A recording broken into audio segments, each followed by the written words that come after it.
Estimadas y estimados colegas, ahora vamos a ver la clase de gestor de casos del adulto mayor en dependencia de riesgo o frágil. Esto es de lo que hablamos en la clase anterior de EMPAM, en donde detectamos a esta persona. Y aquí está la respuesta, ¿cómo vamos a abordar a esta persona que está en riesgo de dependencia? Ese es el objetivo de esta clase. En primer lugar, es importante definir lo que se entiende por fragilidad. Y es un síndrome clínico biológico caracterizado por la disminución de la resistencia y de las reservas fisiológicas del adulto mayor ante situaciones de estrés, a consecuencia del acumulativo desgaste de los sistemas fisiológicos causando mayor riesgo de sufrir efectos adversos para la salud como caídas, discapacidad, hospitalización, institucionalización y muerte. Como vemos, ¿no es cierto?, el adulto mayor, por todas estas características, es más vulnerable a hacer caídas, con todas las consecuencias que tienen las caídas, a llegar a la dependencia, a la discapacidad, a hospitalizarse más, y por supuesto, en muchos casos, a institucionalizarte y muchas muertes, morir de muertes prematuras. Es importante señalar que el estrés no solo se refiere a injurias biomédicas, infecciones, deshidrataciones, constipación, etc., sino que también se refiere al estrés social y mental, como la soledad, la violencia, el maltrato, como también frente al estrés funcional, como por ejemplo la necesidad urgente de subir a un bus o a una escalera. Como vemos aquí, ¿no es cierto?, está también que no está solamente lo biológico, lo psicológico, sino que está la parte del estrés social y mental, que es la que hemos vivido tanto durante la pandemia. Y también el estrés funcional, cuando necesita hacer alguna acción funcional y que el cuerpo no le responde como él quisiera. Como vemos, ¿no es cierto?, esta es una entidad bastante compleja, ya que debemos conocerla para abordar mejor a esta persona. Ahora, ojalá algún día nosotros tengamos el RUT único, de tal manera que las colegas que son de hospitales puedan poner el RUT y saber si esa persona es frágil o no. Porque si es frágil, debemos tener mayores cuidados con la persona frágil para que no pierda la hospitalización durante el periodo de hospitalización. Bueno, aquí me gusta a mí compartir este caso que yo conocí de una persona que vimos en Ercilla, en la comuna de Ercilla, una de las comunas más pobres de Chile, que es una persona que llegó caminando. Ella era completamente autovalente, se valía por sí misma, ya de 65 años, sexo femenino, cursó hasta segundo medio, tenía unos ingresos de 90.000 pesos, vivía de llegada con hijo y familia, esposa y 3 hijos, ¿ya? O sea, de llegada con 3 nietos y el hijo y la mujer del hijo. Era separada, feriante, 2 hijos, uno falleció en un asalto, sin participación social, con su madre postrada, que ella no se encargaba no era la cuidadora, era policonsultante en el CEFAM, con un índice de masa corporal de 36.5, una presión arterial de 140/90, bastante compensada, EFAM parte A, 24 puntos, recuerdan la parte A de EFAM, un mini-mental de 10 puntos, es un mini-mental alterado, un Josephus de 13 puntos, que es también la escala de depresión geriátrica, también alterado, con un déficit visual en ambos ojos, edentada parte superior e inferior, y ha presentado 2 caídas en los últimos 6 meses.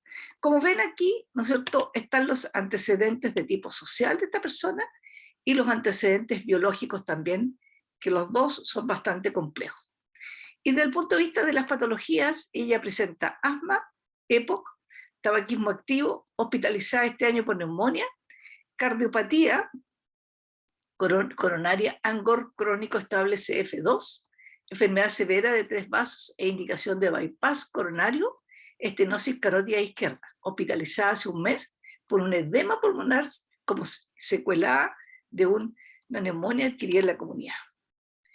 Tuvo un ABC en el año 1989, tiene diabetes mellitus, estuvo hospitalizada por una pielonefritis en junio del 2007, tiene cataratas bilateral, tuvo un prolapso uterino sistole grado 2, que fue operado, tiene depresión, insomnio, vivió en exceso durante 3 años por la separación, en este momento ya no bebía, y presenta una artrosis moderada de rodilla derecha. Esas son todas las patologías que tiene. Como ven usted, una pluripatología, como uno encuentra, desgraciadamente, en una cantidad importante de adultos mayores. Ahora, ¿cuáles son los fármacos que toma? Toma enalapril, furosemida, aspirina, aspirinolactona, isosolvide, dialtacén, metformina, risperidona, alprazolam, omeprazol, atroven, budesonida. Esta persona toma 12 fármacos, una polifarmacia, una alta comorbilidad y por supuesto que también una polifarmacia. Ahora, ¿cuáles son los factores fisiológicos que están involucrados en la fragilidad? Aquí no se asusten por este gráfico, pero voy a tratar de explicarlo lo más sencillo posible. Al lado izquierdo superior tenemos varias enfermedades que son frecuentes en nuestros adultos mayores, como la anemia, el EPOC, la falla cardíaca congestiva y la aterosclerosis. Todas ellas tienen como denominador común es que disminuyen el oxígeno tisular. El oxígeno llega desgraciadamente a los tejidos y en este caso al miocito y genera sarcopenia. Es decir, por falta de oxígeno y de nutrientes hay una disminución de la masa muscular. Por otro lado también se producen hormonas anabólicas, ¿ya? Que se fijan ustedes que son feedback porque también aumentan estas enfermedades, y las citoquinas, que son factores inflamatorios bastante importantes, muy importantes. Ahora vemos que los pacientes que son obesos, ¿ya? Y que han tenido COVID, las citoquinas están muy presentes, porque todos estos factores inflamatorios muchas veces se almacenan en el tejido adiposo. Entonces, las personas con obesidad tienen un factor inflamatorio muy grande porque las citoquinas y otros agentes inflamatorios están dentro del tejido adiposo. Y las hormonas anabólicas también y la anorexia. Entonces, todos estos factores, citoquinas, hormona anabólica, anorexia, van a generar también sarcopenia, disminución de la masa muscular. Y las enfermedades del sistema nervioso central, como las fallas neurológicas, el dolor, la depresión, que llevan a la inactividad física, todos tienen un denominador común, que es la disminución de la movilidad. Tienen una movilidad reducida. Y esto también lleva a sarcopenia.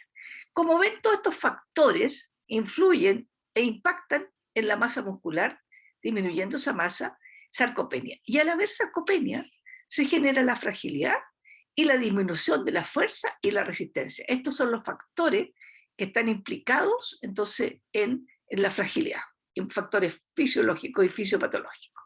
Así que como vemos, ¿no es cierto?, nosotros tenemos que ver, por eso que son difíciles estas situaciones del adulto mayor, porque son muy sistémicos, son complejos. Y a lo complejo las respuestas también son harto complejas, ¿ya? Por eso que es tan difícil que nosotros demos respuesta a las personas que ya están con tanto daño. Nosotros deberíamos empezar mucho antes. Yo creo que nosotros deberíamos empezar con esta mirada de todo lo que puede pasar en el envejecimiento en el adulto joven, soy una convencida. Ahora, las causas funcionales, por supuesto que son el sedentarismo, el inmovilismo y el desuso, que son causas muy importantes también de estos factores desencadenantes de la sarcopenia. Causas nutricionales, mala nutrición por exceso o por déficit. Podemos tener los dos extremos, como hemos visto, ¿no es cierto?, la bajada de peso de una persona o la obesidad mórbida en las personas mayores. Y de los síndromes tenemos la astenia, la anorexia, la dinamia, la baja de peso, el trastorno de ánimo, que también van a influir, como vimos, ¿no es cierto?, los factores estresantes en la situación de salud de la persona mayor. Ahora, esto de la fragilidad también lo podemos ver en un marco mayor, ¿ya? Como un sistema de fragilidad y a lo que lleva. Aquí tenemos en la primera fila los dominios del flujo, del fenotipo del envejecimiento. Tenemos cambios, ¿no es cierto?, en la composición corporal. Hay una discrepancia también entre la producción y la utilización de energía, cuánto se produce y cuánto se gasta. Hay una desregulación homeostática que yo creo que es una de las fallas más grandes, que es en el medio interno, está desregulado y es muy frágil la relación que hay entre el medio intracelular y el medio interno, el medio entre las células. Hay varios procesos bioquímicos ahí que son muy inestables, y una de las grandes inestabilidades puede ser la deshidratación. pensar, ¿no es cierto?, que la célula, el citoplasma, la célula está hecha casi de agua. Entonces, si tenemos poca agua, ese intercambio a nivel interno, intracelular, no se va a hacer de buena manera. Y por supuesto también todos los procesos neurodegenerativos que existen. Ahora, todos estos factores, si nosotros no trabajamos sobre ellos, nos llevan a la fragilidad. Y a su vez la fragilidad influye también en que estos factores, ¿no es cierto?, se desarrollen mucho más en un sistema de feedback, permanente feedback. Todo está relacionado entre todo. Y lo que hacemos con EMPAM es identificar esta fragilidad y tratarla, ¿no es cierto?, de prevenir que no lleguemos a lo que son los síndromes geriátricos, ¿no es cierto? Y aquí dice que la fragilidad, susceptibilidad a enfermedad, menor reserva funcional, menor capacidad de cicatrización, menor salud inestable y falta de progreso. Esas son las características nuevamente de la fragilidad. Y aquí, ¿no es cierto?, lo importante es que no lleguemos a los síndromes geriátricos, que son trastornos en la marcha y caídas, susceptibilidad a enfermedad, morbilidad múltiple, úlceras por decúbito, delirium, daño cognitivo, trastornos del sueño, incontinencia urinaria, discapacidad, anorexia y desnutrición. Lo ideal es no llegar a esto, porque después de esto viene la dependencia y la muerte prematura, muchas muertes que pudieron haberse prevenido.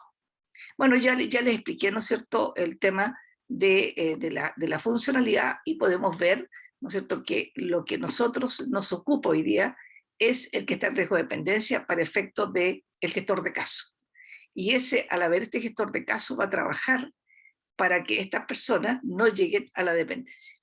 Ahora, se nombra desde el punto de vista de la teoría, este síndrome también se considera que es un síndrome sociosanitario. ¿Por qué? Es un problema de salud que se presenta en un paciente con demandas de atención y cuidados múltiples, tanto físicos como sociales, en diferentes niveles asistenciales de etiología plural, biológica, familiar, psicológica, social, etc., ante la cual el conjunto de servicios sanitarios y sociales es incapaz de dar una respuesta global y coordinada, lo que provoca una progresiva pérdida de autonomía del paciente. Hoy día los servicios están fragmentados. A veces ni siquiera dentro de un hospital se conversa entre un servicio y otro. En la atención primaria no se conversa entre un box y otro. Esa fragmentación de personas que requieren un continuo, un objetivo común en su atención, afecta mucho este cuidado que deberíamos tener con estas personas. Tanto en el ámbito sanitario como en los servicios sociales, cada estamento, atención primaria, atención secundaria, atención terciaria, y cada escala territorial, a nivel local, a nivel provincial, regional, departamental y nacional, se rigen por sus propias normas, que la mayoría de las veces no tienen en cuenta la coordinación con el resto. Es decir, que cada uno tiene sus propias normas y nunca se han puesto de acuerdo. Bueno, algunos tiempos cuando estuvo Bachelet, yo estaba en el ministerio, Bachelet hizo un comité interministerial y yo participaba en ese comité interministerial y hablábamos con educación, con vivienda, con transporte, con todos, ¿ya? Y ahí podíamos generar algunas iniciativas en conjunto. Pero después de eso, nunca más lo he visto hacer. Cada estamento asistencial es concebido como un mundo en sí mismo, ajeno a lo que pase fuera de él. Una de las quejas habituales que plantean las personas con necesidades complejas es la fragmentación de las intervenciones de los servicios sociosanitarios. Cada uno le entrega una atención que no tiene relación con la atención que entregan los servicios sociales, por ejemplo. Estos a menudo no tienen en cuenta que la persona es solo una, que sus circunstancias son cambiantes y que la tipología e intensidad de las intervenciones han de adaptarse a ella. Aquí en el caso nuestro caso chileno, las personas tienen que adaptarse a los servicios, en consecuencia que los servicios deberían adaptarse a las personas, ¿no? Para afrontar esta fragmentación, en la década de los 70 surgió en Estados Unidos la gestor de caso, el case management. Ese es lo que surgió en esos tiempos porque ya veían la necesidad. Y nace el gestor de caso. Se trata de un modelo de intervención holístico centrado en el usuario. Esa es una característica muy importante, que es absolutamente centrado en el usuario, como un todo inserto en el entorno que potencia la autonomía personal y la participación social, sobre todo que facilite el acceso a recursos coordinados que responden a necesidades integrales de los clientes.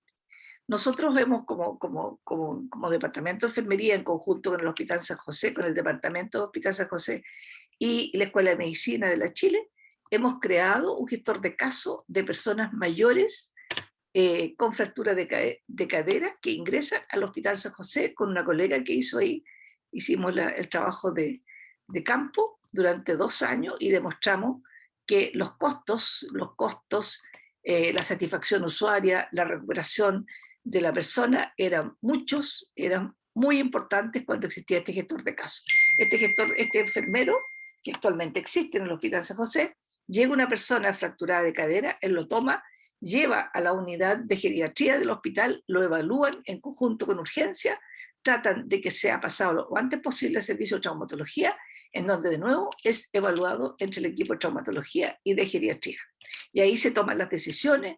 Una vez que ya se tomó la decisión de operar, se empieza todo lo que es el preoperatorio y ya viene un cuidador, alguien de la familia, a aprender cómo cuidar a esta persona.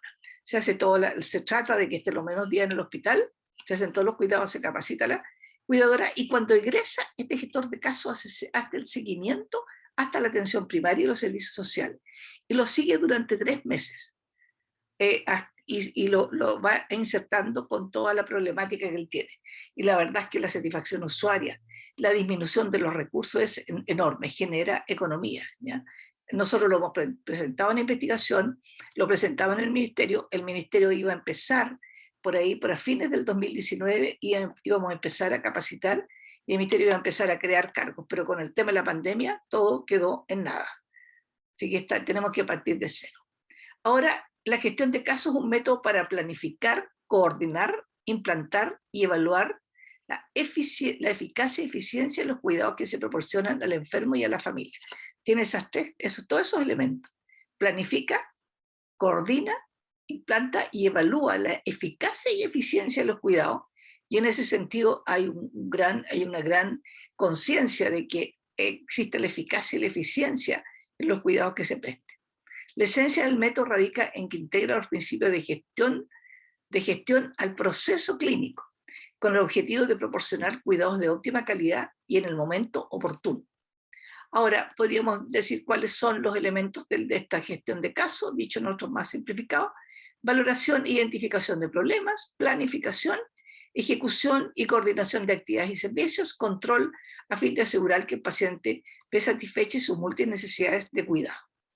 Ahora utiliza varias herramientas, entre ellas todos los algoritmos del GES, por ejemplo, el algoritmo de cómo se maneja una persona con depresión desde el punto de vista del GES, cómo se maneja una persona con artrosis leve y moderada de rodilla y cadera en la atención primaria. Ahí tiene todos los elementos, o sea, tiene muchos instrumentos. Tiene también la evaluación kinésica funcional, que esto lo aplican los kines, que es un instrumento para valorar la funcionalidad, pero ya más mirada desde lo kinésico. Y ahí, ¿no es cierto?, tiene todo el equipo que participa en esta planificación y en esta ejecución. Esto yo me sentí muy inspirada con este modelo estando en Japón, en una pasantía que tuve la suerte de hacer allá. Aquí los servicios comunitarios tienen enfermeras gestoras de caso, que cuando hay una persona que queda con una dependencia, en este caso una amputación de ambas piernas, esta gestora de caso va a la casa y evalúa, hace una valoración de todas las necesidades y en conjunto con el propio paciente, como ven ustedes ahí se nota la participación, y la familia, en este caso la esposa, ¿no es cierto?, se toman decisiones en conjunto. Y esta enfermera a su vez hace una presentación en un comité en el cual ella trabaja con un equipo multidisciplinario y de ahí se deciden los objetivos que se van a trabajar con este adulto mayor. Ella vuelve y le intercambia lo que se decidió a partir de lo que ellos también presentaron y se inician los cuidados. Y esta gestora de casos es la encargada de la gestión del cuidado y sobre todo para mí un concepto importante en la enfermería que es la continuidad del cuidado.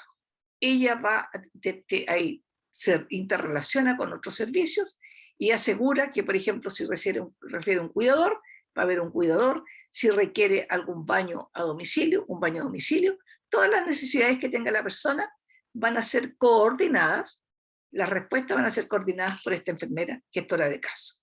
y hay una gran satisfacción usuaria.